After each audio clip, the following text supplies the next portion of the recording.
Thank you, Mate. So how do you go about designing the successor to the Chiron? It seems like a kind of big task, right? The aspect of timelessness is key to us. How do you make a car timeless? For it to be timeless, it needs to be authentic. It needs to tell a story. The story of the Tourbillon is the interplay between speed and elegance. One could almost say it is shaped by speed. Now, we draw inspiration from many things. For example, if we observe nature here, the falcon, fastest creature on the planet, if it nosedives for its prey, what does it do? It tucks under its wings. It reduces its frontal area to pick up speed more quickly.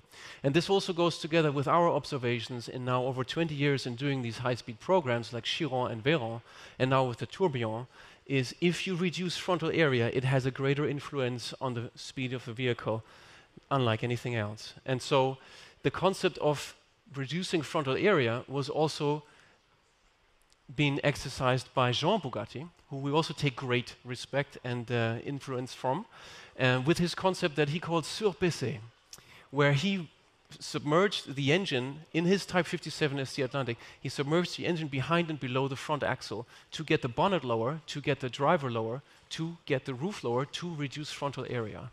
So that's already taken inspiration from. You will find the concept of surbaissé in this car as well, as we have reduced this car in relation to the Chiron by 33 millimeters in height. That's quite a big job in terms of car design. And that not only does have a huge effect on aerodynamics and the frontal area, but also on its proportions. Now, before we talk about any design theme or line or color, we have got to get the proportions just right. And as you can imagine, if you lower the roof, the wheels look bigger, it's an improvement for the proportions. Also, the body posture of this new car. You can see it is raked forward, ready to pounce at standstill, very much like a predator. The Type 57 you see here in comparison, this is how much lower it was, and that's exactly what we've done with the new car. We've reduced its frontal area. Jean Bugatti crafted the Type 57 SC Atlantic from a special magnesium alloy that couldn't be welded back in the day, so it was riveted together in the center from two halves. And ever since those times, the accentuated center line became part of our stylistic DNA. So you will find a center line also on the new car that is marked. It even goes through into the interior. The design DNA of Bugatti is not only the center line, it is also the Bugatti line on the side, which finds a new interpretation into this body side here once again, which is also the physical parting line between the two colors on the two-tone paint scheme. Also, the horseshoe has a new wide proportion, and it is the origin of all the volumes and line work on the front. It is the backbone of the architecture of the front. A radical new cooling and luggage concept also goes together with it. And we have these two, what we call flying fenders, docked onto them. And we're streaming air through underneath the headlights to exit the air in the A-pillar area to pressurize the side air intakes. As you know, it's an atmospherical engine, so any bit of extra air pressure that you can ram-induce into the side air intakes will actually increase power.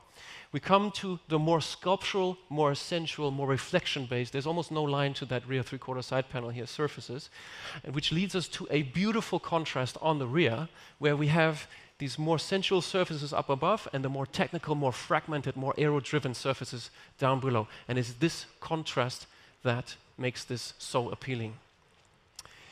If we come to the interior, this is where digital detox meets the art of watchmaking. We have chosen to do the entire human-machine interfacing between operating the vehicle and displaying information at the driver in an analog fashion. It's completely timeless. We're speaking about authenticity, making it timeless through authenticity. And so we have a very unique steering wheel concept we call a fixed hub steering wheel. As you can see, the airbag and the instrument cluster stay put while the spokes reach around them, and so the driver has an unobstructed vision onto their instrumentation no matter what steering angle they dial in. Also, the instrument cluster is housed in a titanium housing. There's real ruby stone bearings It's covered in sapphire glass. It is in every way like an exquisite watch. Also, the center console draws inspiration from the art of watchmaking, as it is a skeletonized approach. There's real crystal glass set in machined aluminum. It's the aspect of transparency, like in a tourbillon watch with a glass back face. So you see, the tourbillon is really made not for the future, but for eternity. And with that, I want to hand back over to Marta. Thank you very much.